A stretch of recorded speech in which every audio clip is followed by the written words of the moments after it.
feel like Kobe in the fourth quarter. This is the Dane Moore NBA podcast. We're brought to you by Prize Picks. Coming at you Saturday morning. It's February 22nd after the Wolves' 115-121 loss to the Houston Rockets on Friday night. I mentioned on yesterday's show that we were going to focus this episode on the Wolves' upcoming back-to-back against the Oklahoma City Thunder, just because I thought that was like a unique thing to happen. But my guy Andrew Schlecht, who covers the Thunder for The Athletic, he had to bail. That's okay, because we actually got a ton. Psych. Yeah, we got Kyle.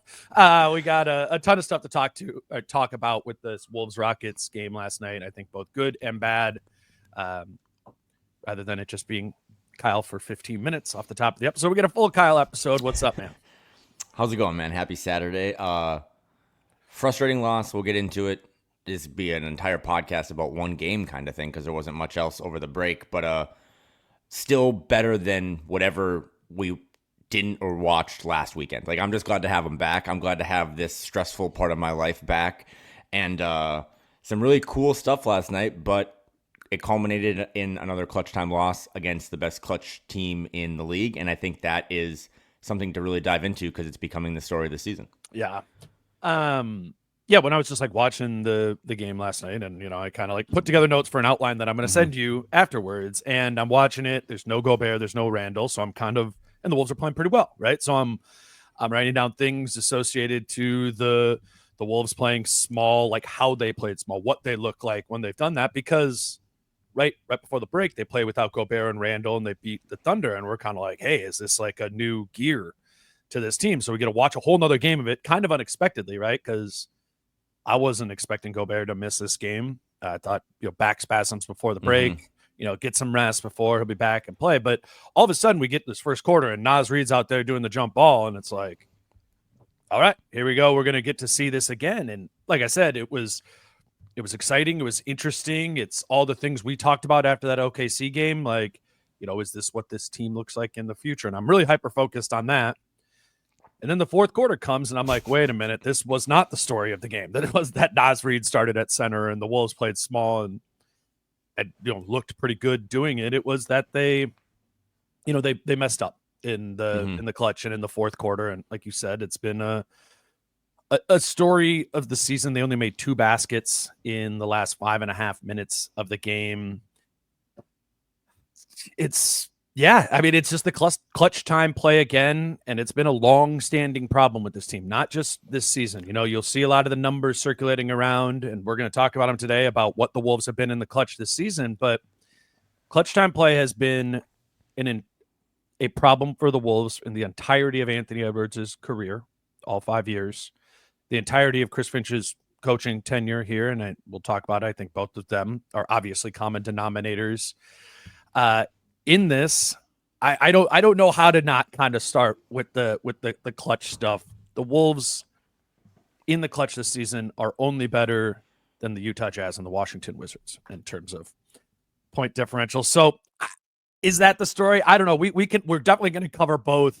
My question to you is, what stood out more to you, the small stuff or the clutch stuff at the end of the game? The clutch stuff. And this is a pretty easy pod to do, because it's like a glass half full, glass half empty. The glass half full long term is something that you and I kind of joked about a couple weeks ago, but I watched it again last night, and I'm more confident than ever that that's one of the 3 or 4 best rosters in the West, because they're missing 2 big guys, and they just pivoted to small ball. I think the small ball is the second timeline, or all the stuff we've talked about in the past about building around Ant.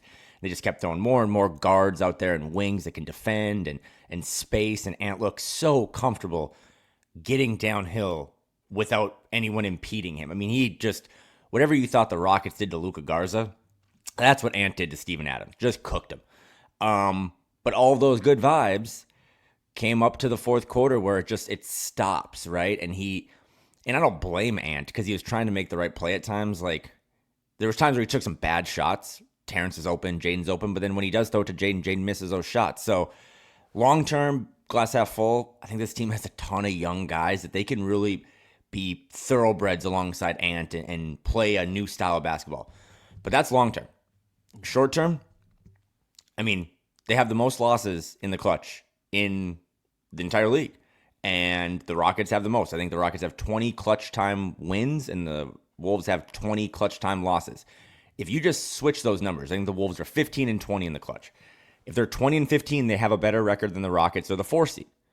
And I said this to you a couple weeks ago, but that tweet that Britt had, you guys kind of did a podcast on about the clutch time numbers. That's it. That's the story of the season. It is that simple. It's not.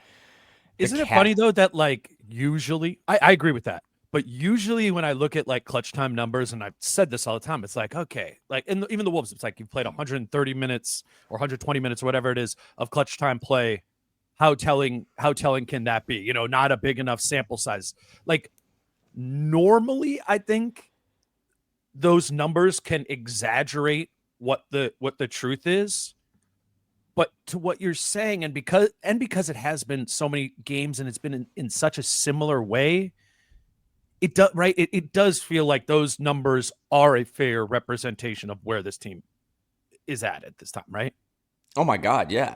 I'm talking about. I mean, I just said they're 15 and 20 in the clutch, and they're 31 and 26 on the season. So I'm going to do some math on the fly. 57. I mean, I'm basically talking about over half their games are in the clutch, and they just don't know how to close. Mm-hmm. And if they just again inverse those numbers, and we're 20 and 15, which I know every team in the league could be like, well, if we would have not lost to the Blazers twice in a row, like they would be the 4 seed, and all of these conversations would be different. So I know the Karl-Anthony Towns trade is the big one, and Julius Randle's future is another topic, but to me, this season, and I think you said something really interesting, because maybe it's not just this season, is that the two most important people for this roster, to me, right now, are Anthony Edwards and his head coach, Chris Finch. And neither of them as a pairing have been able to solve this riddle. And it's becoming more and more of like, I mean, I don't know, we didn't do a pod during the break, but I felt confident just kind of watching the league and watching some other games. It's like, you know, for this final sprint, I don't know if there's any team that has a higher ceiling than OKC in terms of just like they could get on a run and make a run, and we could all be looking at it differently a month from now. And the Rockets are one of those teams that's like, I think the Wolves just have more talent than the Rockets. They have a guy. The Rockets don't have a guy. But then you watch how the Rockets play in those final 5 minutes, and you're like, oh, they don't want to see them in a playoff series. Because they just know how to execute, and for some reason, yeah, like their guy is execution. Yeah, their guy is playing smart, and the Wolves guy is Ant, and he's getting better at it. I mean, you know, if Jaden McDaniels, I think Jaden was, we'll get into this at some point, but 1 for 7 from 3. Do you remember the one he made? It was the only one that wasn't a catch and shoot. It was the one where he kind of got a high pick and roll with Luka and had Şengün on him, and even Legler was like, "That's new. That's not in his bag in the past." But if Jaden hits one of those corner threes, it's probably a different game, and he kind of let him down despite playing really well. So the clutch time thing, I don't know if you have ideas or more numbers on how to solve it, but I will say the one thing that I wrote down on my phone watching last night and watching more of these clutch games, and this dovetails into Mike and into Rob, I don't think they're 15 and 20 in the clutch if Dante never gets hurt. And they need him. And last night was a perfect example of they needed one more guard that could space and run some stuff, and his injury now is really starting to kind of suck. So when you talk about like the process of it, or like what it looked like, Houston understandably just was like, all right, 2 on the ball on Ant every time, trapping it, we're getting it out of his hands. You know, the same old story, make Ant find the guy on the roll, make him just get off of it, whatever. And a lot of the times that's when it cycles its way around to the Jaden threes. But what I had in my notes earlier, that wasn't the only time they put 2 on the ball. Like, and I like big exclamation points. I'm like, Ant is having no problem. Looks like he wants to get off the ball when there's 2 on the ball. And this was earlier in the game. And I think this is important because Rudy wasn't out there. Like, I don't think this whole Ant getting double teamed thing is as big of a deal as it is. And you know, he's like, I don't like these double teams. I don't like all this. It's that Ant doesn't trust Rudy specifically to get the ball to after they put 2 on the ball. Go watch the rest of the game. No, this is a good point. One of the last baskets, they used Jaden as the screener, right? 2 on the ball happens, right? When you come up, you set the high screen. The guy who's guarding Ant and the guy who sets this guard in the screener, they're both up there, right? So a lot of times you just You find Rudy on the slip. It's the pocket pass. It's the stuff in the middle of the floor all the time. During the game, Nas, Jaden, whoever, Ant looked like he wanted to actually do that, and he understood like the value in it. And I'm sitting here being like, this is encouraging to me. Yeah. Mm-hmm. And then the end of the game happens, and they get even more aggressive about putting two on the ball. They do a little, I think Houston does a little bit better job of it. It's not just like easy, like find the guy in the roll, finish, whatever. Kind of puts them into rotation, which to your Jaden thing, and then Jaden misses the shots. But this is one of those, I know for me, if Jaden hits a couple more of those shots, and I'm doing a podcast this morning, I'm going like, this is good. Like they found something here, because Ant is not hesitant to play in this way so long as Rudy's not on the floor, which he wasn't, because he wasn't playing in that game. And it's like, we've diagnosed the issue. But then the end of the game happens, and it distracts from more of the process of all of it, and you just go, well, they didn't score at the end, and Ant hasn't been good at the end of games, and yada yada yada yada, which is true. Like that is a thing. I mean, the Ant numbers in the fourth quarters, shooting and stuff is ridiculously bad. It's really bad. 52 guys in the NBA have taken 150 plus fourth quarter shots this season. Ant ranks 50th in field goal percentage amongst those guys, only ahead of Jalen Green and Jordan Poole. Not good. Like there's a whole bunch of clutch, whatever, end of games, the Ant shot stuff and ability to play make stuff in the aggregate is concerning. I found encouraging things about it in that game, though the result didn't play it out. So this one, to me, I know I'm like confusing a topic here some, but that's genuinely how I felt about watching this game, specifically because they were playing a different way with smaller personnel on the floor and more sure-handed personnel in the middle of the floor in Naz Reid and Jaden McDaniels rather than Rudy Gobert. I know it sounds like I'm putting this game weirdly on Rudy Gobert. I'm not trying to do that. This team needs Rudy. My point is, it's different when he's out here, and I'm frustrated that the result was what it was, because I don't think it was indicative of the process of this specific game, if that makes sense. You just sounded like an NFL analyst of like, if the wide receivers would have caught a couple more balls, we'd be just glazing the quarterback for how well he played. Because I don't know how you come out from that game last night being like Ant played poorly. Now, the shot selection that you talked about down the stretch, those are bad shots. And I think Jace Frederick, who does a really good job of this, is really on that topic of like some of these shots. A great article on it this morning. All the clutch numbers, stuff that, you should go check that out. Yep. So go read Jace over at the Pioneer Press. What I just try to always do, and this is, I think, why you have me on once a week, is, okay, so Jace is pointing out a real thing, and you're pointing out like kind of the opposite, not the opposite thing, but like he's making the plays, but then when you're taking the shots, they're bad. And I'm just trying to find that middle ground of like, what would it be like? Like, what would it be like as, they give up 48 points in the first quarter, right? Like first quarters for this team, and for a lot of teams, are just kind of trend setting, feeling it out. Those first 3 rounds of a boxing match, kind of feeling out your opponent. But you knew they were going to tighten up. Anyone who thought that they weren't going to make that a game, whatever, doesn't watch this team.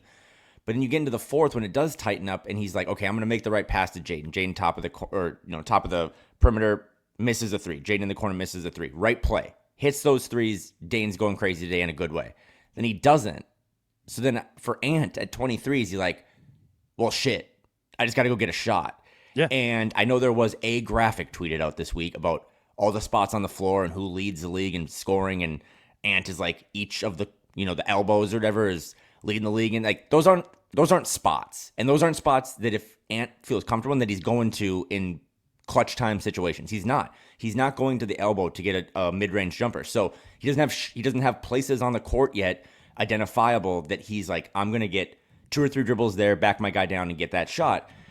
And it's just kind of maddening because I can see both sides of it. It's like, keep making the right play. Keep making the right play. He has a twinkle in his eye, man, when he throws the ball to Terrence. Like, when he's getting doubled, he's like, if I get the ball to Terrence can go dunk it. And guess what Terrence does? That's kind of what he does most of the time.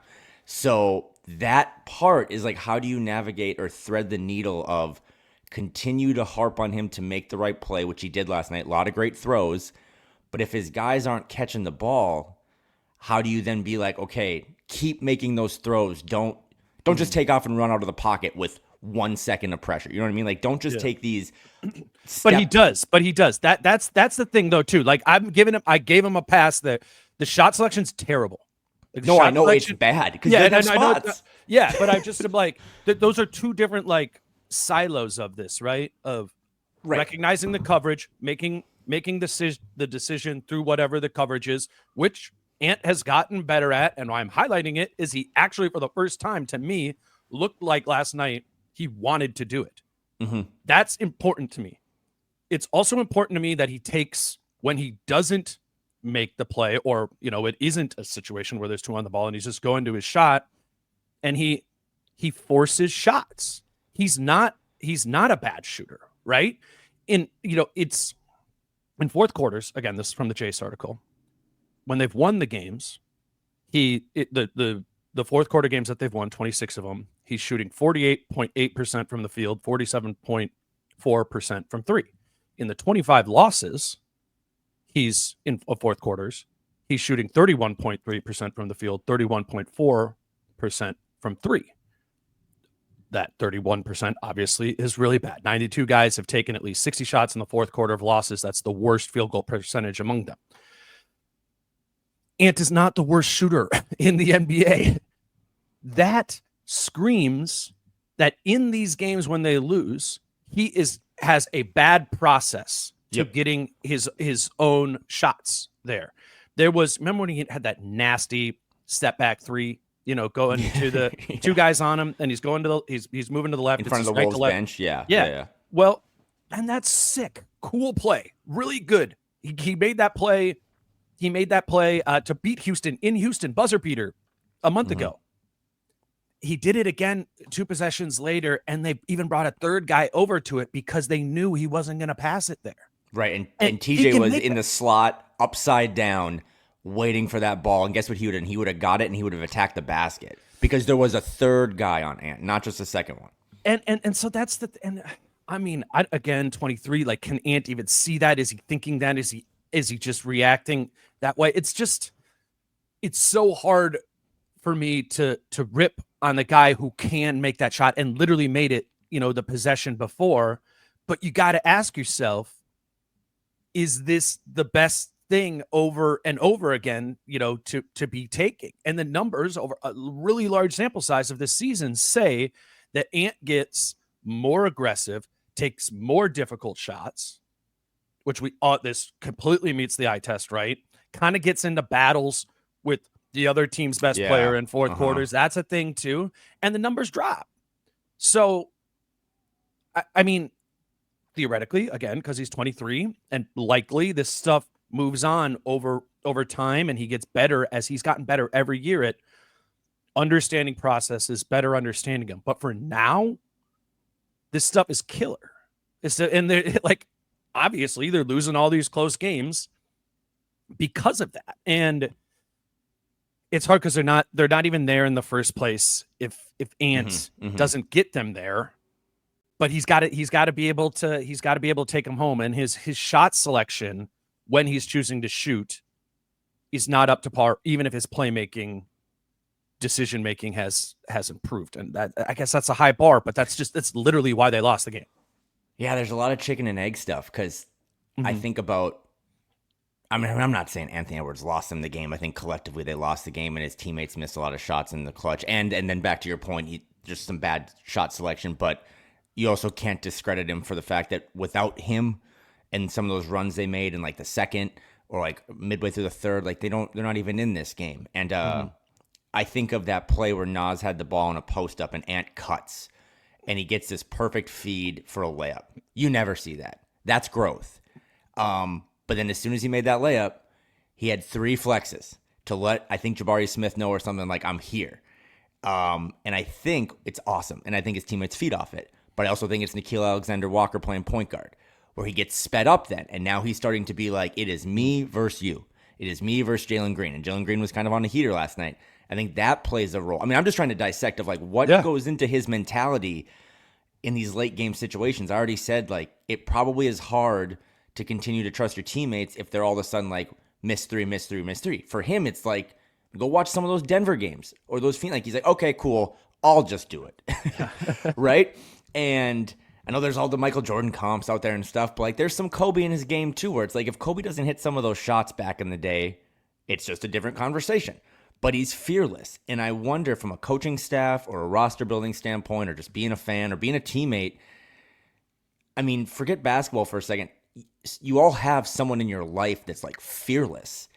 And as someone who's risk averse, it's like, I don't know if I would have done that. I don't know if I would have just taken out a second mortgage, or, my buddy just had a kid. And he's like, they just got a puppy. It's like, I don't know if I would have done that, but they're fearless and it works for them sometimes. So this is more complicated than I think anyone wants to admit. And that sounds really concerning, but I also do want to take a step back, remove both of our emotions and be like, a lot of the stuff he did last night, real talk, I just didn't think he was ever going to be able to do. Like, as a second-year player, right? Like, when we were watching this as a second year, it's like, this guy just dunks and shoots middies. A lot of the plays last night were like, holy shit, that's gross. So optimistically, because that's all I got left in my soul, is when he does get to 25, is he going to clean up some of the shot selection, and is he going to continue to trust his teammates even more? But there's no answer from this. There's no take here 20 minutes into the pod.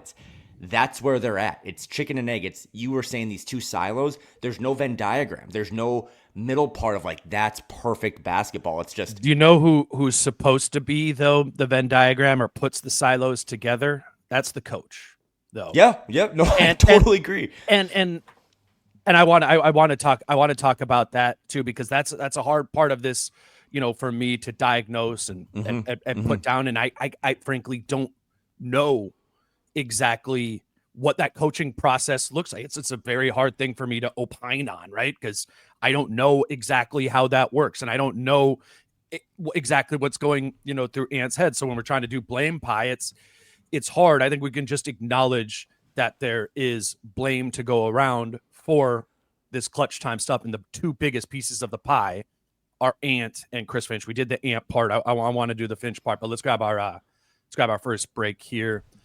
Today's show is brought to you by Stone and Skillet. Kyle, you want to take this one? I love it. I got more of them when Abby's in-laws were in town. We went to Whole Foods. But as we've always said, like, they're delicious. 6 grams of protein, handmade in Boston. Really cool story. Non-GMO certified. Bunch of different flavors. I just picked up some cinnamon raisin. Toast those puppies up. Put some peanut butter on them. But I love food and I love alcohol. So those are my favorite sponsors to talk about. But this is just great. It fills you up. It's not like a normal English muffin. I think you actually get like a real hearty kind of meal from it. It's a cool way to start your day, or if you're looking for a snack at night. So if you haven't tried Stone and Skillet, I know they've been supporting us for a really long time. We just ask you go out and give it a shot. They're in more and more grocery stores. Shout out to Cam for what his company is doing. But just a really delicious product, and I really appreciate that they've kind of supported us here. So shout out to Stone and Skillet. Yeah, check them out at Whole Foods. It's right in that bakery bread section right there. Look over for the English muffins. You see them up on the screen here. Genuinely co-signed by Kyle and I. Today's show is also brought to you by Treasure Island Resort and Casino, and they have a big promotion going on kind of for the month of March that is designed to, we told you about this. They have this like membership player cards that are free. They're called the Island Passport Club card. You get one of those when like you go in there and you're playing games, you're doing whatever, and it tracks your play, right? And if you've been playing, you earn up these points that in the month of March are going to lead to entries to this gigantic giveaway where they're giving away in total $440,000 worth of prizes. It's free slot play and a lot of smaller level things. But the big thing is 4 people in the month of March are going to win a $60,000 Chevy gift card. 4 of those will be given away to get a truck. If you want, you can just do $45,000 in cash, but you could do $60,000 in a Chevy gift card. I was thinking about this promotion and the listeners, and I'm like, okay, March, like, what are reasons to get down there? Like, go down and watch March Madness there, and be playing, playing games, watching in, the Parlay Lounge where Kyle and I did the show would just be a cool place to go watch the game. But there is also this additional incentive that a lot of prizes are going to be given away in the month of March there. So I was just thinking, put that on your radar. If you think about something to do for March Madness, consider Treasure Island Resort and Casino. For more information on the promotion and a full list of the upcoming promotions, visit ticasino.com. All right, a little bit more on the clutch, and then we can talk about the small ball stuff, which I think is a really interesting element to what this team is becoming. But we talked about Ant in the clutch. We talked about the team's overall numbers in the clutch. And I just want to get a better idea of what Finch can do to help more in the clutch, because I know he can, right? He has to. Putting those Venn diagrams, there's got to be a little bit more that he can do here. We can't just put this all on Ant.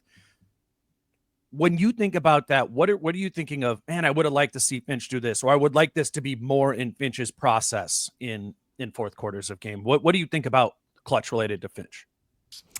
I'd like it if he took it a little easier on our 20-year-old point guard out of Kentucky, but we can talk about that later. It's such a tough balancing line. Again, it's just back to this threading the needle thing, because Mike Conley will go down in lore for what he did last year and just what he did since they acquired him and how he unlocked a lot of things. And whether it be the wrist or this finger thing or whatever, I mean, he just doesn't have it. Like, last night was a tough game to just watch Mike Conley. And I'm going to get to your question, but he still trusts Mike Conley. And I think what I'm learning about Finch on the fly, and maybe we should have seen it earlier, is that he's a pretty conservative coach. And I think he would rather just go down with a ship that he trusts rather than the possibility of I don't think Chris Finch really likes chaos. And I think some coaches do. I think they're just, let's just throw some shit out there and see what happens. I don't think he wants that. So when Mike checks back in last night, it's like, why would you bring Mike Conley back? Well, because he needs, back to those professors I've talked about, he just still thinks Ant needs a professor next to him. He's always had a point guard. Which the numbers do suggest. Ricky Rubio, I mean, no matter what you think about the players, Ricky Rubio, D'Angelo Russell, Patrick Beverly, he's always had a guy next to him that takes a little bit of the thought process off. I mean, point Wiggins, point Levine, point Ant, none of those are good things. You want them to go do what they're best at and have a floor general out there to do it. And I think that's back to my point 20 minutes ago. I think they win that game as a homer if Dante plays, because I think Dante can thread that needle a little bit. I think Dante can be the running mate for Ant. I think that's why that partnership could work long term. But Dante's not here right now. And what can Finch do? I mean, this is kind of like the whole gap year thing, but I think he can just try to coach him up a little bit and just lean into it more with, I don't know if you want to say structure, play sets, whatever, but just, this is such a bad answer, man. I'm going to throw it back to you. Like, just hope that Ant has enough reps I think that's fair. Of touching the stove before he's like, fuck, that's hot. And I'm just not going to do it anymore. Yeah. That's a bad answer, but it's like the only thing I can think of, because what is another solution? What is a devil's advocate of like, well, you could try this? Well, in this one, it wasn't Rob. So me, this again, it goes to process, right? And the Mike Conley piece of it didn't make sense, I think, in this matchup. And that's what I would just like to see there be, like a greater fluidity of the conservatism you're talking about, or being less conservative and being more fluid with how he approaches it, specific to the circumstances of that game that night.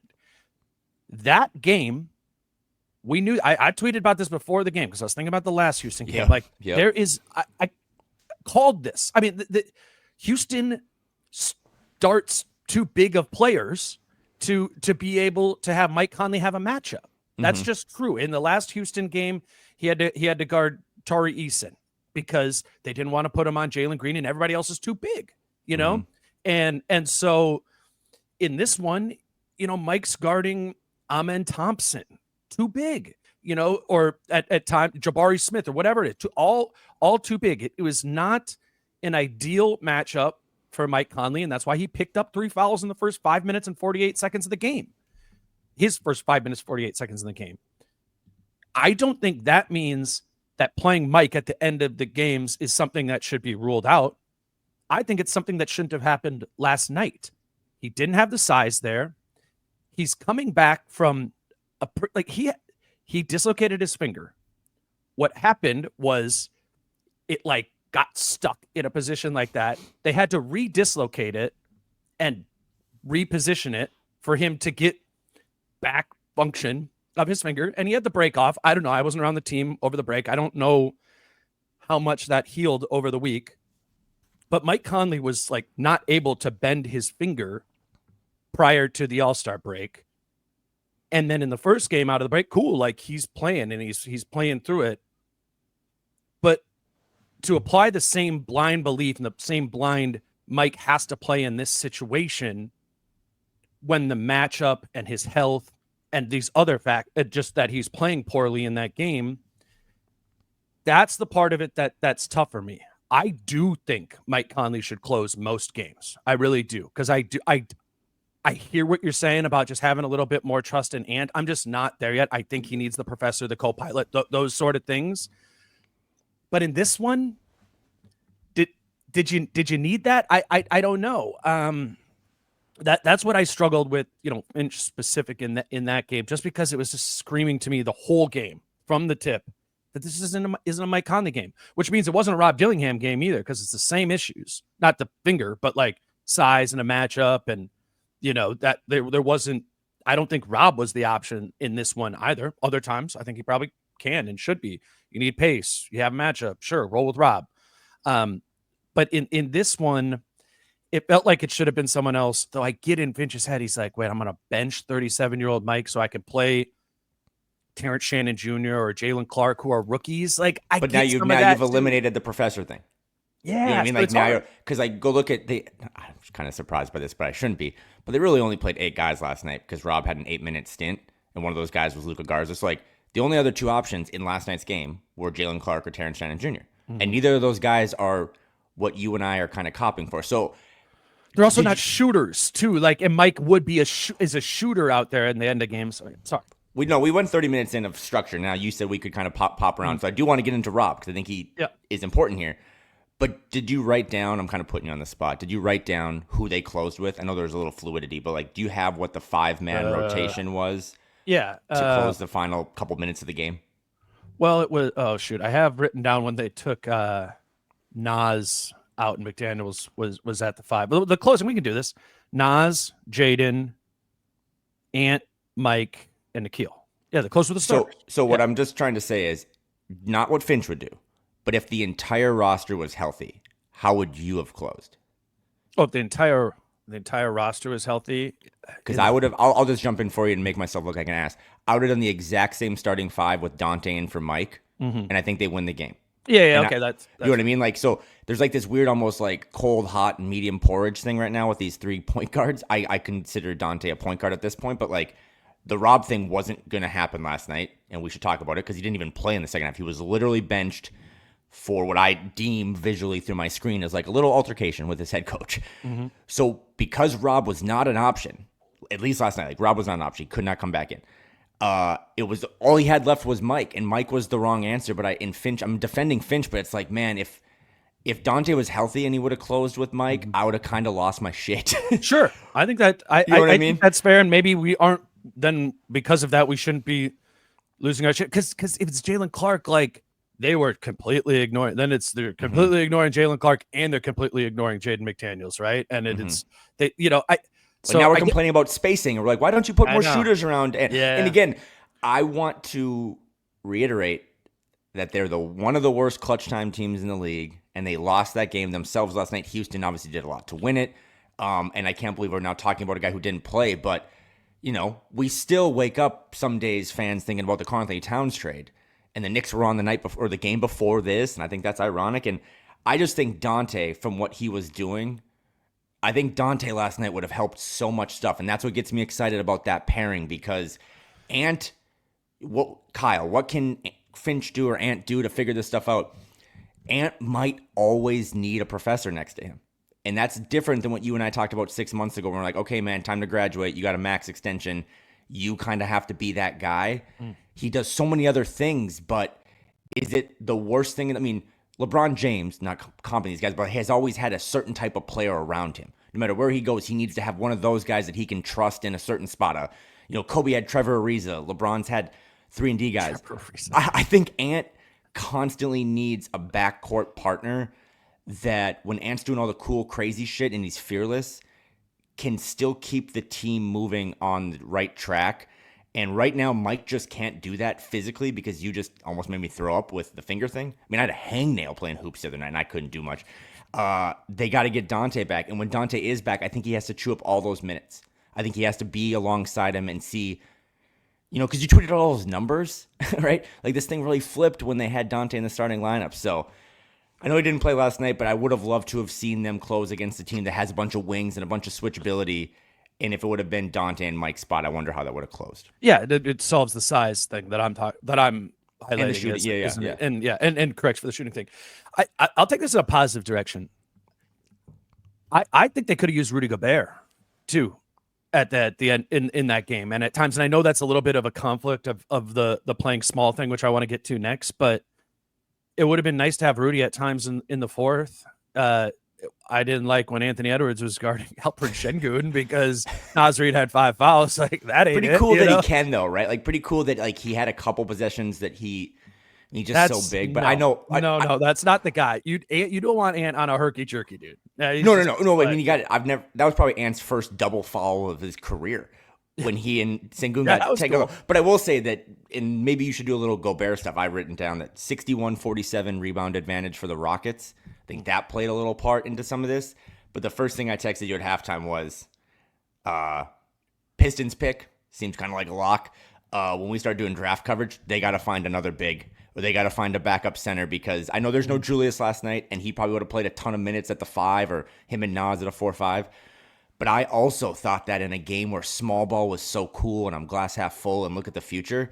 But this is why I said 2 weeks ago, you can't just dump Rudy Gobert. Well, I think you need him in spots. That's what I'm talking about. Can you do both? Yes. That's why I think my just finger to the wind take of where I think other people are with this is I think the Wolves are going to be really good once they get back full health. Same. And I think that to many people that contradicts that. They don't believe that because they're playing well and Naz is doing this and Jaden is doing this because Rudy's not out there, because Randall's not out there, and we're seeing them at the 5 and the 4. Yes, can't forget this. Need to play some Naz Jaden minutes a lot, I think, even once everyone's back healthy as your front court, because that's just clearly a good thing. That's their best two-man pairing since January 1st by far. But can you add a little bit more? I love what I'm seeing from Jalen Clark, and Terrence Shannon Jr. is really intriguing. He's probably number 1 on my rookie pecking order right now.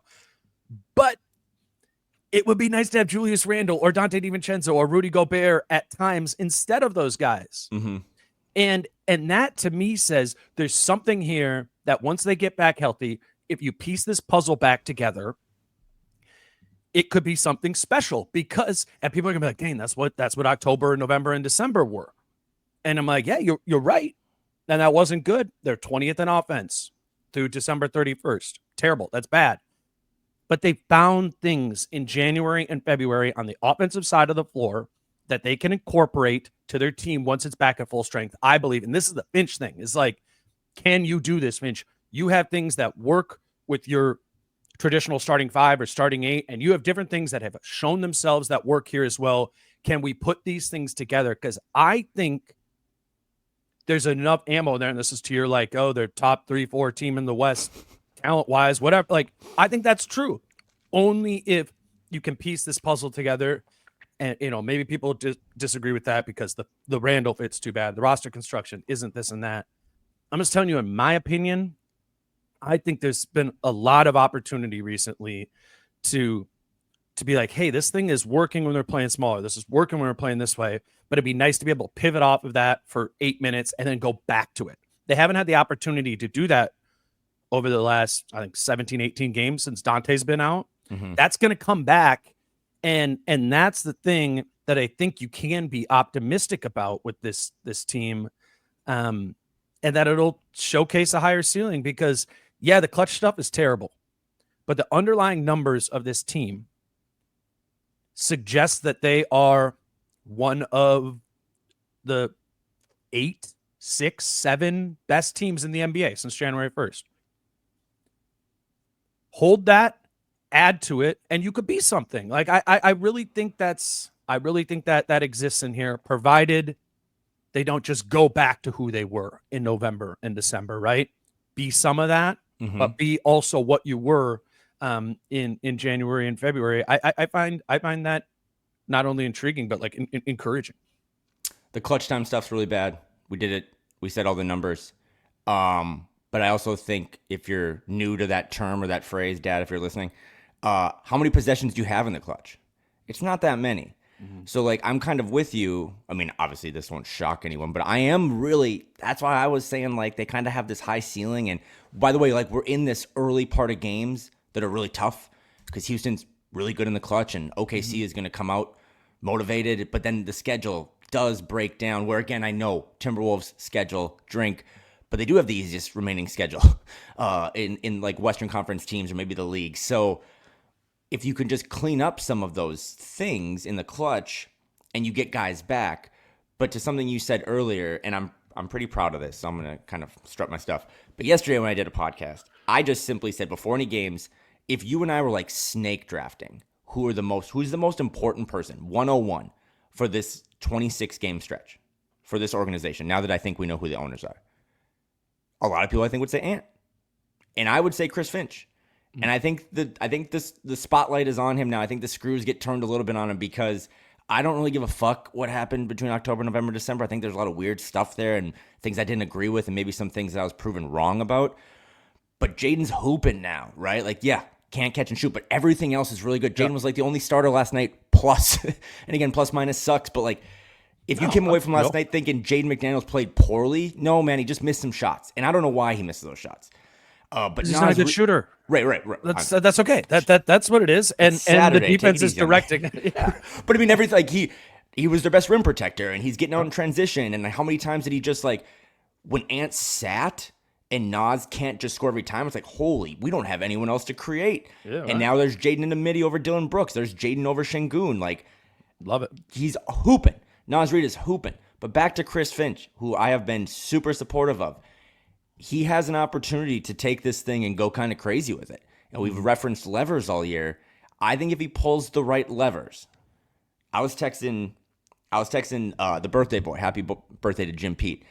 But there's levers to pull here that if you do it all correctly, you can go on a run. But the politics stuff or like who I trust in the past because Mike was so great when he had 10 good fingers in the Western Conference semifinals, Finch, the pressure's on him. And I think a lot of the clutch stuff, I think a lot of the rotation stuff, some of the young guys that he's starting to realize he can trust, he is the most important person for me these next 2 months of basketball because if he doesn't pull the right levers and he does go back to just a lot of Julius Randle or too much Gobert, if Gobert had Luka's 11 minutes last night, which how do you play Rudy only 11 minutes? But I think they probably win that game too. Back to your point about just having a little Rudy. Not as much Rudy as when they traded for him, but just a little Rudy. What you and I said 2 weeks ago of like, a bullpen reliever of like, hey, we need you to come in for these last 4 minutes and guard Şengün because no one else can do it. And our shooting guard's doing it and it's not working. Yeah. I think I agree with the 101 Finch thing. It's what I said with Ant too. And It's the two of them and then a tier, right? and the real glass half full thing is those two have a good relationship. They do and Matt, and I know there's a lot of people frustrated about Finch. I get a million texts every game about it. Cool. There is a relationship there, and there is only so much a coach can do. And at the end of the day, then the coach needs to get the players, specifically the best players, to enact what they're trying to do. I think with any coach, Ant would be having this struggle right now, finding these are just as great as Ant is. This is his thing that he needs to grow in. And at least for now, there has to be a belief that Finch can work with Ant here and is working with Ant due to their relationship. Finch isn't stupid. That's something can come together here. And maybe just part of it is does take time for the two of them to work together and find it effectively. And Finch, having the Conley perfect, all those sort of things. I hold out a little bit of hope that say they're not as bad as those numbers suggest they are at those times, because there is a corner those two together could turn. I don't think Ant just is and will always be a bad clutch player. I don't think Finch is and will always be a bad clutch time coach. They just need to get better at it, and they need to do it together. So you got to draft. And there might come a time where Chris Finch is out of bullets, right? Because I think Chris Finch is the most important person for this stretch of games. I mean, the organization is still built all around the 23-year-old. Like, Anthony Edwards is the most important person long term. But we did this podcast where you opened my eyes to the difference between being double teamed and throwing two at the ball. Like, we did this podcast where it's like, is Ant ever going to learn at 21 and a half or 22 how to make the right play? And we were so frustrated. Like, I don't know, man. Is the coach telling him to throw the ball around the yard? Like, is he running plays? And then it happens. So we might just be doing that again, right? Is we're kind of both saying the same thing. Like, we might just be doing the same step thing in the process. Yeah. This, I keep saying this. Shout out to Chris, but like this whole season might just be leading up to the Ant book. That then he's like learned all these new skills, and then next year he kind of takes off. But right now, this is as important, as much of a red flag for those two guys who have a good relationship. But I mean, devil's advocate also, like, you and I are good friends, and maybe there's times we needed an outside party to tell us both to get our heads out of our ass, right? Like, it's great that, I mean, I say that more than anyone. It's awesome that the best player goes out of his way to shout out the coach and be like, he told us we weren't playing hard. He told me I didn't love the game. You can't celebrate. We were there in Phoenix 2 weeks ago. We talked to Ant in the locker room, and he said the previous game he disagreed with Finch and what Finch was talking about at the end of the game. And then afterward, the next night when we're in the locker room after the game, Ant goes, he showed me in film all of the things that I was saying after the game that I disagreed with, and he was right. Like, Ant believes in Finch. Like, that is a truth in this manner. And another truth is he's learning from Finch. Would he be learning from any coach? Probably. But there is a relationship enough there that is leading Ant to your point of growing in these times and against these coverages from when he was 21 to when he was 23. And I think, like, the pain of this and the frustration of it is growing pains. It is growing pains. Great term. And Ant is growing slowly in this area where he's growing fast in every other area of it. But and this isn't, I mean, pushback, but I don't think this is being a Chris Finch apologist. I really struggle with all of this, the praise we throw at Ant for how far he's come from just being like a questionable first overall pick in a bad draft to like he's one of the 8 or 9 best players in the league. Like, some of that is also credited to his coach, right? Like, we don't just get to nitpick all the bullshit that Ant does wrong. Like, it's because his coach doesn't tell him what to do. And it's like, dude, what about the good stuff? Like, some of these things that Ant does really well that he's learned, that he's getting off the ball earlier and trusting his teammates more, like, but now we're at another inflection point. And again, like, I think you can credit Chris Finch, and when Ant goes into the Hall of Fame, Chris Finch will be there and he'll thank him for all the years. But it's like, this is another inflection point of, at some point you might run into a wall where, like, I'm watching that Cavs game and it's like they were really well coached last year and a couple years before with Bickerstaff, and then they get a new coach and there's this new ceiling. I don't think the Wolves are at that level yet, but in order to prevent that switch from happening, those two guys need to solve this. And it's not as hard, in my opinion, to solve the how do I handle a double team, because that's like 48 minutes, right? Like, that's like all game you could have at points be getting doubled or two guys throwing at you. The clutch time stuff is, can we run a really good play or can we get a good basket? Back to my thing about Ant leads the NBA in scoring from each of the elbows. He took one shot of 31 last night from an elbow, and it's when he cooked Jabari Smith. But you know what I mean? Like, he doesn't have spots yet, and those two guys got to figure out where are the spots for Ant, and if I'm Finch, how do I get Ant to those spots easier than these weird side step threes in front of the bench? I do want to talk a little bit about just playing small in general. Yeah, for sure. Because that was part of the Oklahoma City game, right? And we're sitting here and we're like, that really encourage. We did a pod right after that game. Really encouraging. They tapped into a style of play. They didn't turn the ball over against the Thunder, and they won that game playing small in a different style. And part of you goes, oh, yeah, last game before the break, the Thunder were kind of petering off a little bit. You were like, how real is this? Like, how real was the performance of the Wolves small ball group without Rudy Gobert, without Julius Randle, and beating the Thunder? Because that is an accomplishment, but it's a single game, I found this Houston game to be very affirming of that Thunder game, because we got to see it again. We got to see it against a bigger, more physical team, which would theoretically be, one of the things that would hurt a smaller ball group. Not even in theory, that's just like true. But they played really well, really small. Again, first quarter, awful defense. That's part of it. That's part of, I put that in here. It's not all positives of needing to play small again. They really struggled in the first quarter defensively.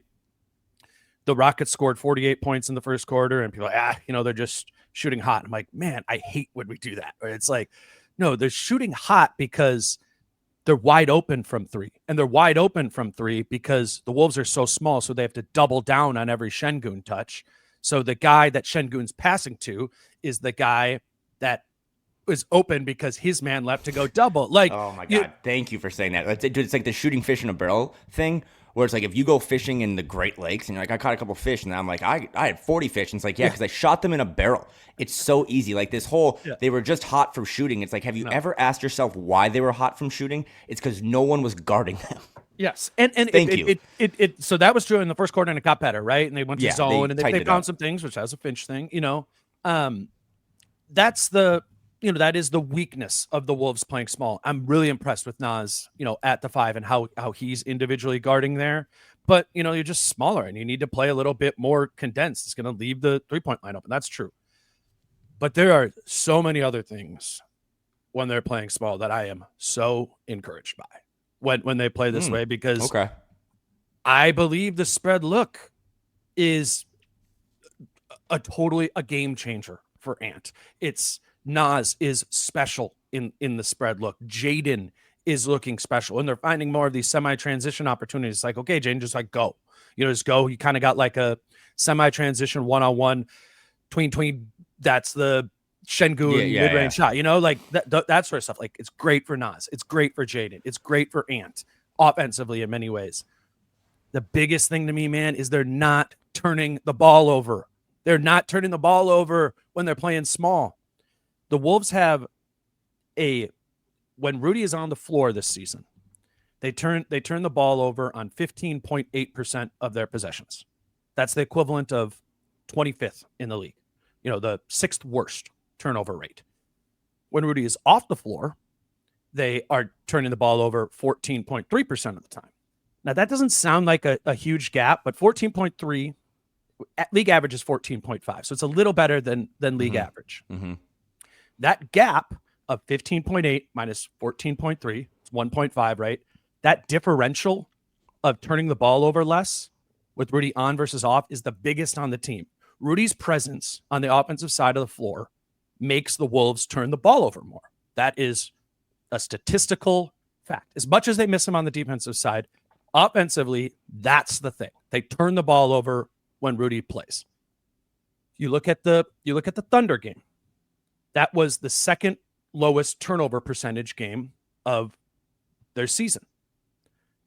Last night against Houston was their third lowest turnover game of the season. Gobert did not play in both of those games.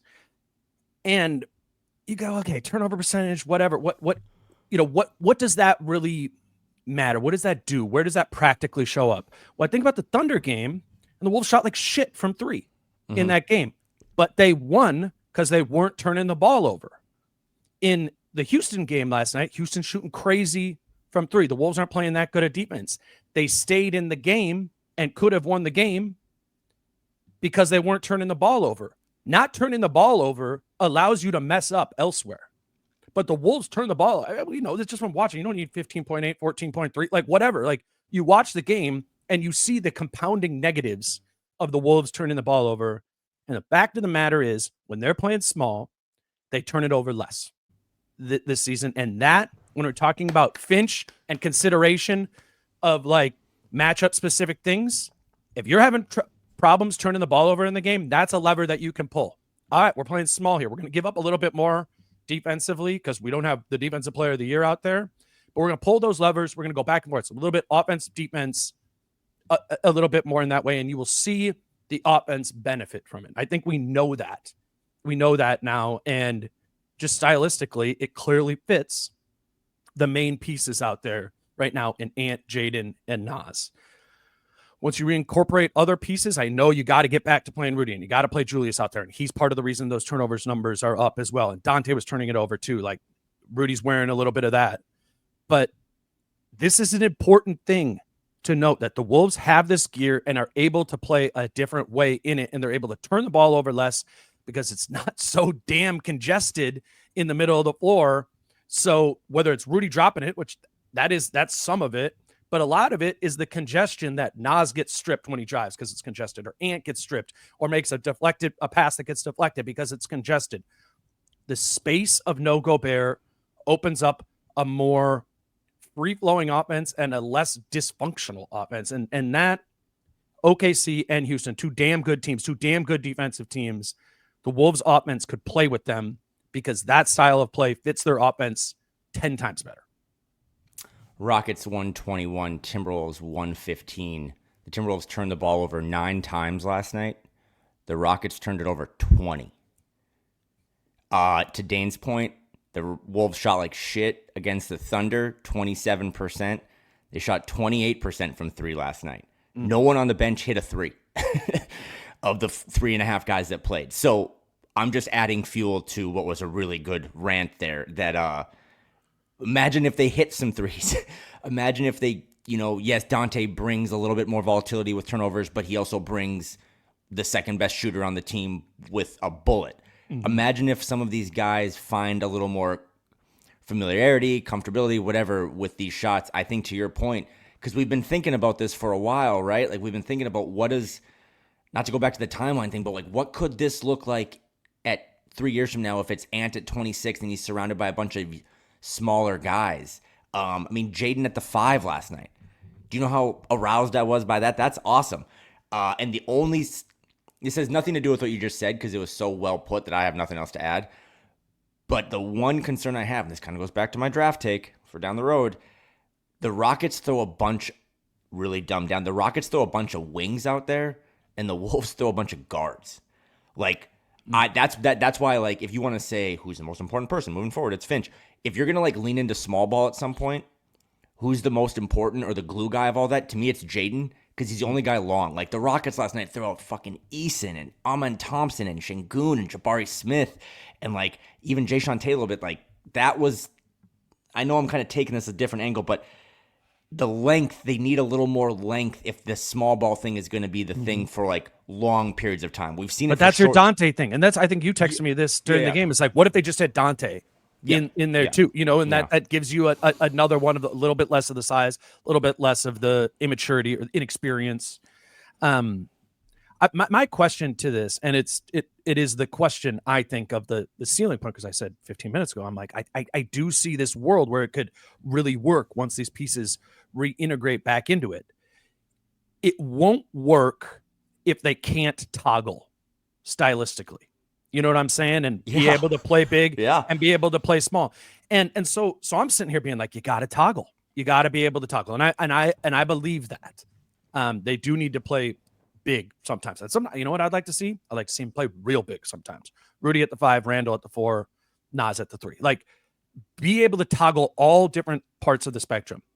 But what I learned 2 years ago, the first Gobert season, when it was Cat and Rudy, and they tried to toggle defensive coverages.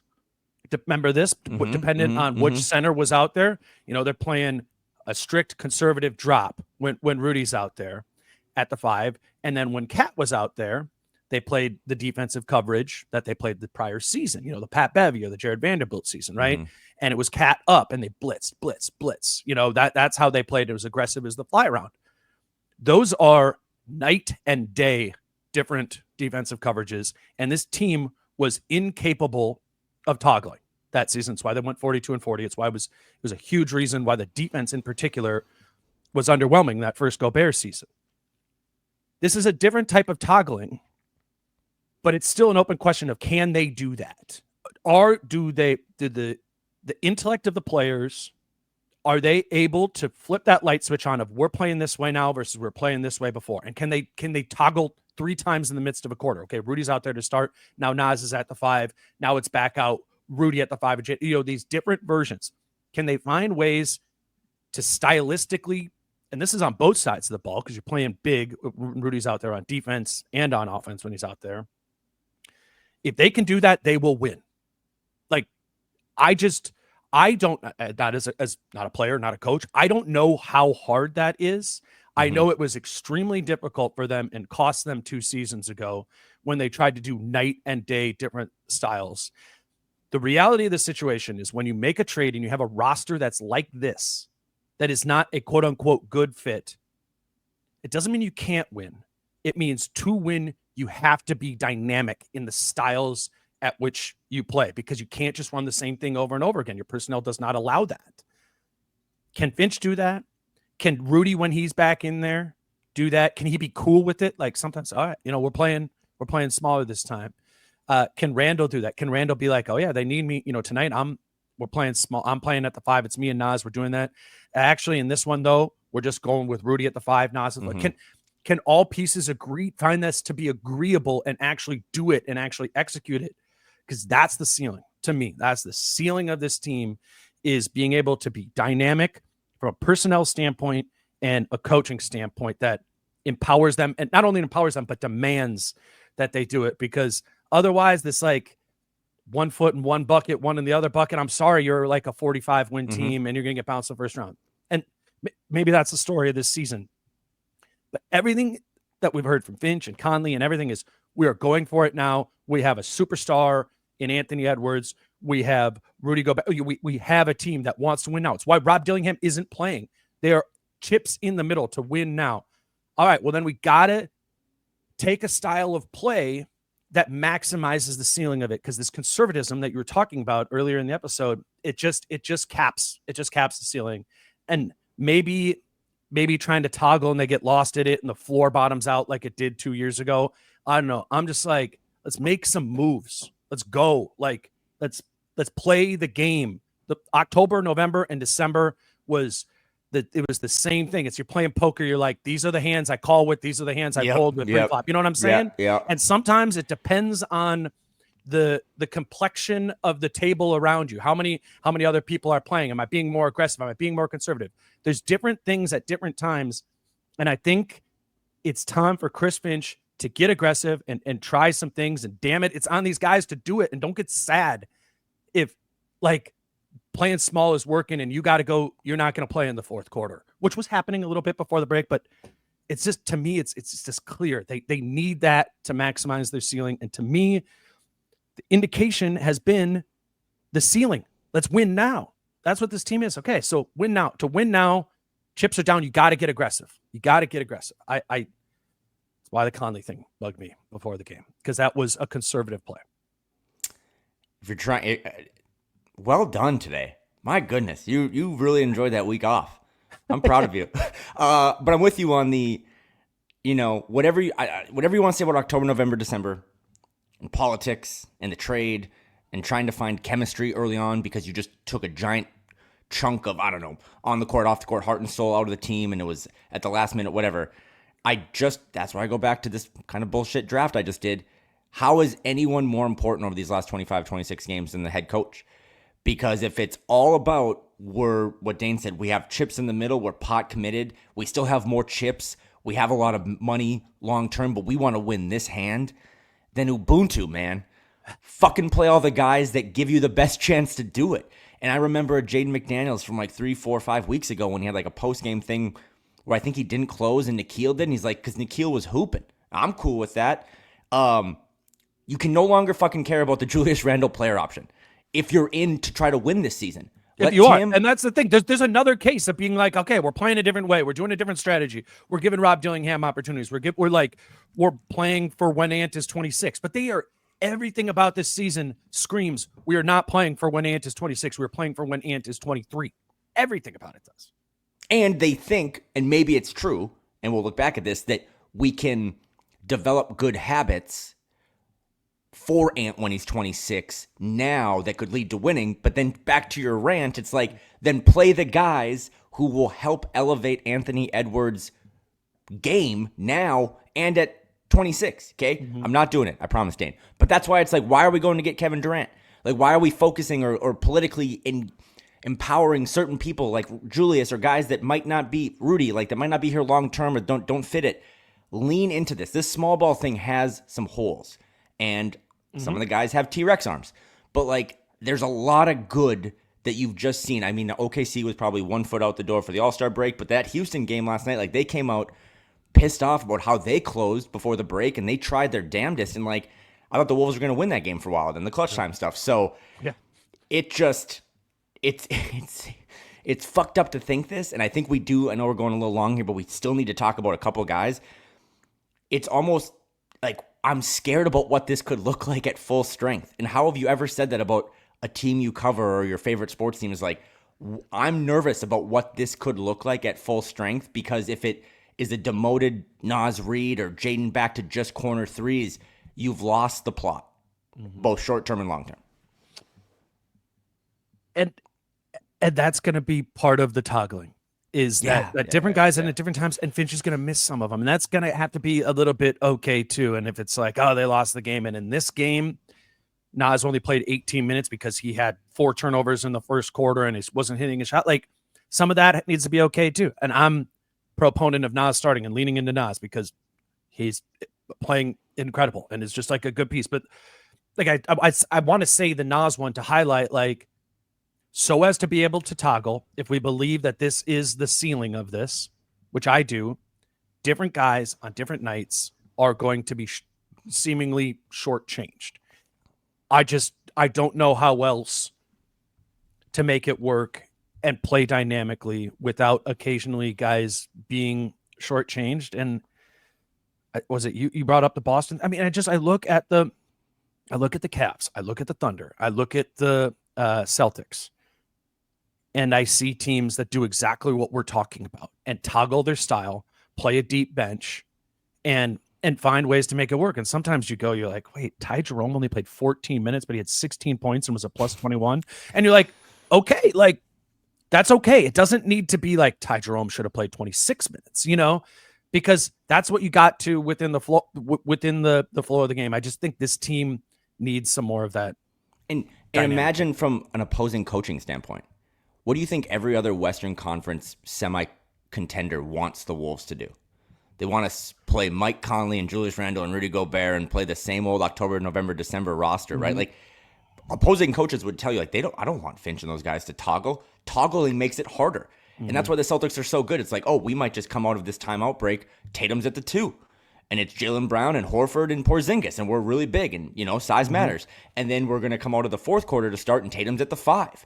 And there's just all these things. And again, it comes down to, Missoula and that staff, or Atkinson with the Cavs, are obviously down in OKC. Like, I think they're all bought in on now, like 58, 60 games in. Like, all we're focused on is maximizing this little run. Yep. And I think that kind of just sums up everything you said about, they're not all in, but they got a lot of chips in the middle, again, because they have a lot of money. They have a lot of chips, and you can't just go down losing this hand because you're playing, blackjack by the book. Like, I'd rather this team take shots rather than just the Tony Snell where he played 12 minutes and all zeros. Can we talk about Rob quick? Sure, yeah, do Rob, and then we can do, Just because I'm on the precipice of losing my job. So I've had a lot more time to watch stuff. So I just Zapruder filmed that moment last night. I think there was so much happening at the end of that second quarter. I don't know if people remember this as they tune in this morning, but there's a Rob Dillingham situation where Chris Finch calls a timeout and they kind of bark at one another and everyone on the bench is weird. Then halftime, there's a technical, Ant goes, there's a fan. But that Rob Dillingham thing was wild. And I think we got to talk about it a little bit because I went back and watched it today, and I thought Rob was giving you a really good stretch of basketball. He had that dunk. Nikhil was elated. The bench is up. Next possession, Rob gets a steal, doubling down, swipes at the ball, gets Ant the three to tie the game. And then I think a possession after that, Nikhil has a 4-on-1 analytics where Nikhil takes a corner three on a 4-on-1. He hits it. Then a couple possessions later, Rob gets the ball, gets out in transition, doesn't have the numbers, and takes a three, and Finch lost his fucking mind. And you're there more than I am, and I have thoughts on both sides, but we just did all this talk about how Mike wasn't the answer last night, and Dane called it before the game. It can't be Mike. Well, there was no Dante. So had Rob had been trusted more or played better, and he's not shooting the ball well, he might have solved last night. We might be doing a winning, post-game pod. So I don't know if you watched that back. I mean, do you think so? Do you think No. I think it's more about that interaction than Yeah, I don't yeah, think Rob Dillingham's playing good basketball right now. Well, we can get to the interaction. I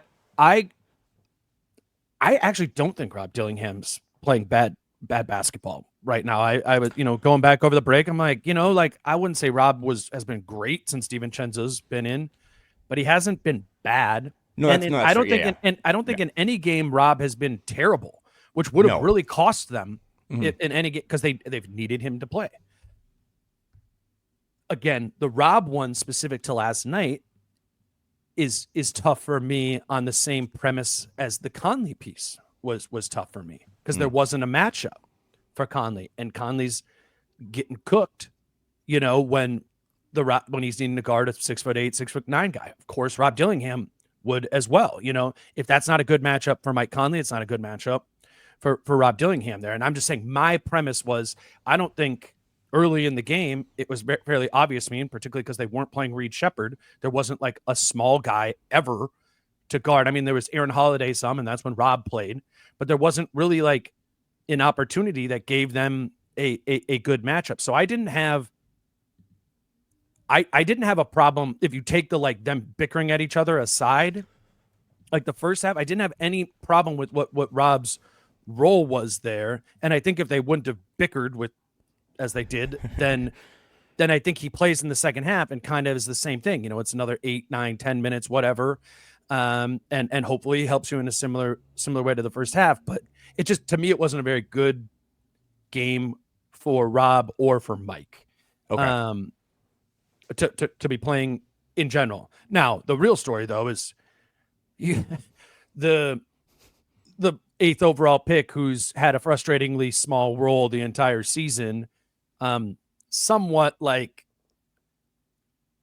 egregiously small, right? This season, him being openly upset and frustrated with Finch and Finch back at him, that's bad. That's bad optics right there. And I wasn't at the game. I don't know if Finch or Rob were asked about it afterwards, what was going on there exactly. I'm sure we'll learn more about that in time and ask about it on Sunday or whatever. But I don't know, that one to me, it goes, it's like, are we talking on the micro level of that game or are we talking on the macro level of it? But at the end of the day, that collision of those two is really disappointing. Yeah, I thought I did a really good job of setting this up, and then I did it. I want to amend. I misspoke. I don't think Rob's playing bad. I actually tried to just kind of elicit how he was doing a lot of good things. Like if you watch Rob Dillingham play right now, he is trying. He is never going to get bigger. But watch Rob play defense. Don't watch him play offense right now. Watch how he's trying to get around screens and kind of like cheat off his guy to swipe down on a guy posting up or like to get these deflections or these steals. He's trying. So I actually am with you. He's not playing poorly. But the shot, the thing that they kind of need from him the most, I mean, the playmaking too, but he hit 2 threes in February. Okay. They need more of that. I think he's 2 for 22 or 2 for 24 on the month. So I don't really have a take because I do like Rob a lot, probably more than average. And I like Finch more than average.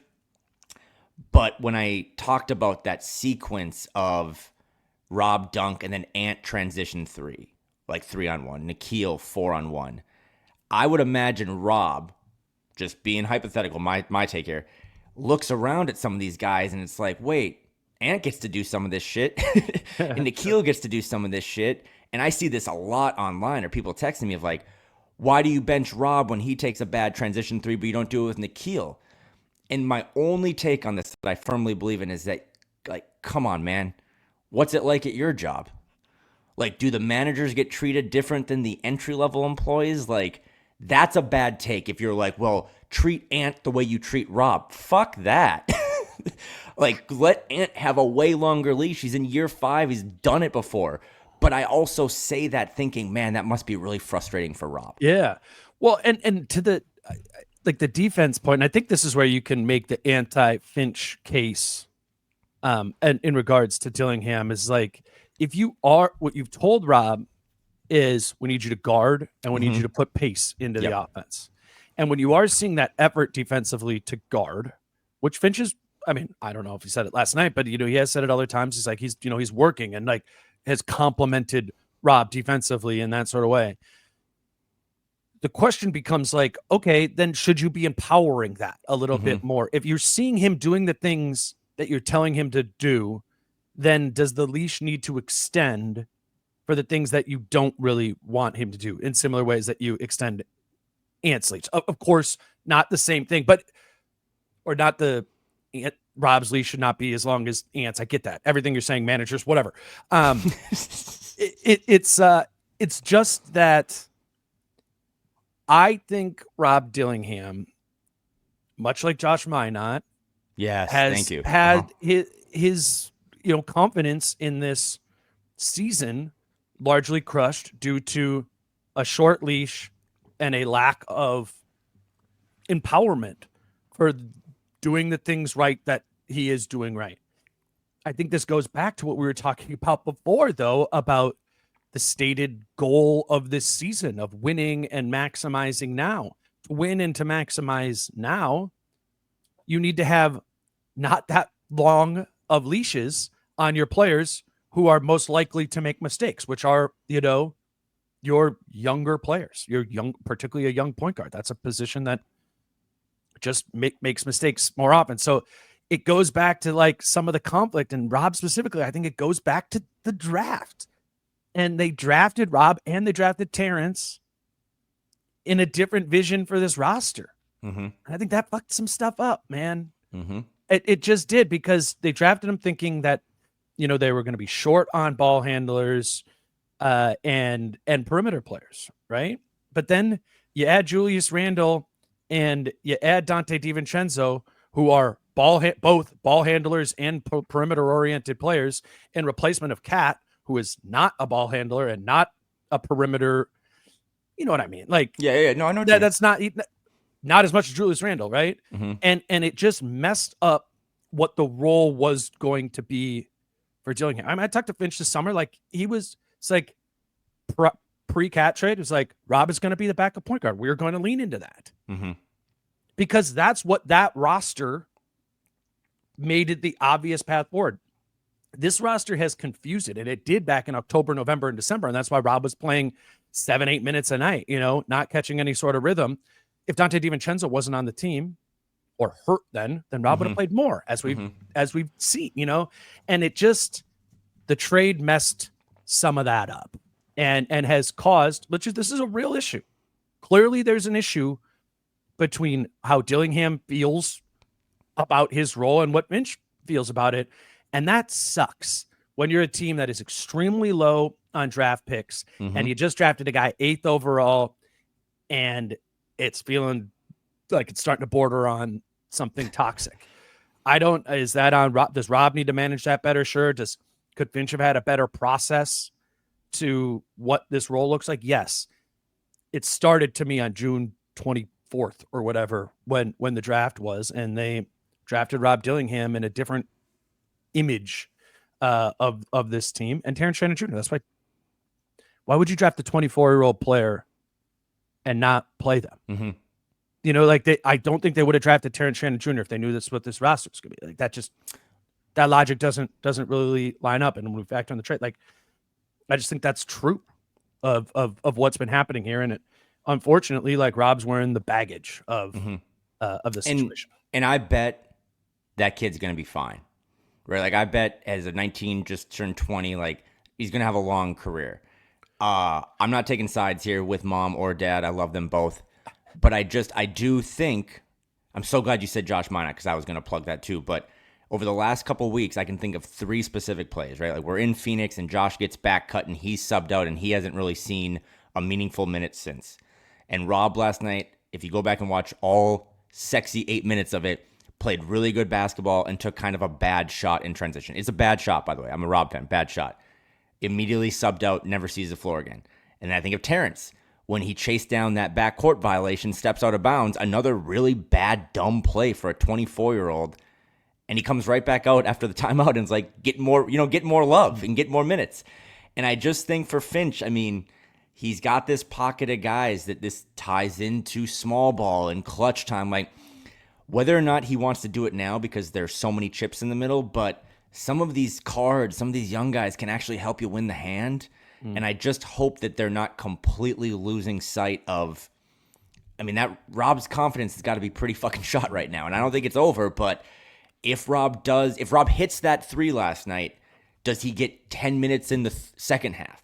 Right. And that's a good point. Cause then it's like, what was the process? Then you know, like I don't think you should treat Rob Dillingham and Anthony Edwards the same, but I do think you should treat Rob Dillingham and Jalen Clark the same. Or Rob and Terrence, like they're all part of that young group that are trying to learn and impress dad. But that was an unfortunate situation because I think Rob is a really good kid and you and I got to know him in Vegas a little bit. But that was kind of, I think, out of the ordinary for a really quiet kid to kind of like bark back at his coach on TV. And Legler called it out right away. I'm sure they've talked about it behind the scenes. I'm sure they've handled it. Mike went and sat by him, which is great. I think Mike needs to, whatever Mike can't do on the court right now, man, I think he can do a lot off the court. But it's just an interesting thing to look at because there's so many moving pieces and so many good guys on this team and levers and, you know, triggers and switches and stuff, but they're going to need Rob at some point. And it was a pretty tough look last night from, I think, both parties, him and Finch. Yeah, it's he's part of this dynamic stop, whatever I'm calling the toggled, all that toggle, sort of stuff. Like that those things, you know, he's got to be a piece of it too. And this is why it's like a hell of a project for Finch, right? It is a lot of different levers, and it is. And then there's like the interpersonal dynamics that we don't know, you know, as well, that maybe make you be like, actually, I can't pull this lever. Or if I do pull this lever, then this other lever that's pulled is going to be, you know, that one needs to be pushed back up because it's not going to work, whatever. I don't think it's like I don't think this toggle and being dynamic from Finch is going to be easy. I just think it's necessary for this team to find its ceiling. This is my last thing, but I just remember when they drafted Walker Kessler, who never played for the Wolves, obviously, but when they drafted him, someone from the team was like, Finch is really hyped about it. And then like a week later, they traded him for Rudy Gobert. And now it's switched. And that's different here, but it's like, I remember you telling me this back in Vegas, like, man, Finch is really excited about just kind of giving the backup keys to Rob. And then they go get Dante. And again, it's just changed not only Rob's role, but Finch's projects, right? Like all of a sudden you're asked to do something completely different. So I think it's more than anything, probably just a heat of the moment thing between two guys that are, I mean, that was a really fun game last night and a really fun atmosphere. I'm not going to lead too much about it, think about it this weekend, but it is something that I have to keep an eye on because to your point about having a lot of chips in the middle, but also not having a lot of draft capital or assets or other funds, like Rob Dillingham's going to have to work for this thing, this small ball, this ant at 26, 27 to be fully maximized. And right now it's about as stocked down as it's been in a while. So I like when there's a bunch of stuff like this floating in the air, you know, of like that, that they're able to grab and like piece together. It's going to make it interesting. I'm genuinely like really intrigued by this post All-Star break portion of the season. And I think, you know, it's 2 more real tough ones. Obviously playing the Thunder in the next 2. And then I think it's the Lakers after that. Like tough. Can you win? Can you get 1 of those, 2 of those? And then can you start putting pieces back together and like put this whole thing, this whole puzzle together? I think it's going to be hard. But I think for the fans, like at least you have this ceiling, like theoretical ceiling that's there. You know, I don't think you remember like the whole reason they made the Rudy Gobert trade, right? Is because there was this glass ceiling on what the Patrick Beverly and Jared Vanderbilt. Like, I think that's true. I think that was true.